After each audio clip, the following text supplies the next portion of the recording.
അസ്സലാമു അലൈക്കും വറഹ്മത്തുള്ളാഹി. ഏതായാലും ഇന്ന് മാർച്ച് 1 ഇശാ നമസ്കാരമൊക്കെ കഴിഞ്ഞു. അൽഹംദുലില്ലാഹ് പരിശുദ്ധമായ ഹറമിൽ നിസ്കാരം കഴിഞ്ഞിട്ടേ ഉള്ളൂ. എല്ലാവരും ഇങ്ങനെ നിസ്കാരം കഴിഞ്ഞിട്ട് പുറത്തേക്ക് ഇറങ്ങുകയാണ്.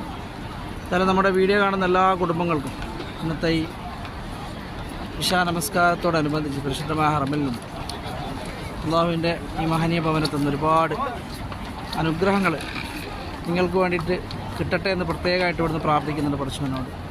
എല്ലാവരുടെ പ്രയാസങ്ങളും ദുഃഖങ്ങളൊക്കെ അകറ്റി സന്തോഷമുള്ള ദിനരാത്രങ്ങൾ നിങ്ങളിൽ എത്തിക്കട്ടെ പടച്ചവൻ. അതുപോലെ അസുഖങ്ങൾ കൊണ്ട് നമ്മളെ പരീക്ഷിക്കാതിരിക്കട്ടെ റബ്ബ്. അതെല്ലാവർക്കും സ്നേഹത്തിൻ്റെയും സമാധാനത്തിൻ്റെയും ഒരു നല്ല ഒരു രാത്രി ഇന്ന് പരിശുദ്ധമായ ഹറമിൽ നേരുകയാണ്. അതുപോലെ നമ്മുടെ മാതാപിതാക്കളിലും മക്കളിലും കുടുംബാദികളിലൊക്കെ അള്ളാഹു അനുഗ്രഹങ്ങൾ വർഷിച്ചേരട്ടെ. ആമീൻ യാ റബ്ബൽ ആലമീൻ. എല്ലാ മുസീബത്തുകളിൽ നിന്നും അള്ളാഹു നമ്മളെ കരകയറ്റട്ടെ. അസ്സലാമു അലൈക്കും വറഹ്മത്തുള്ളാഹി വബറകാതുഹു.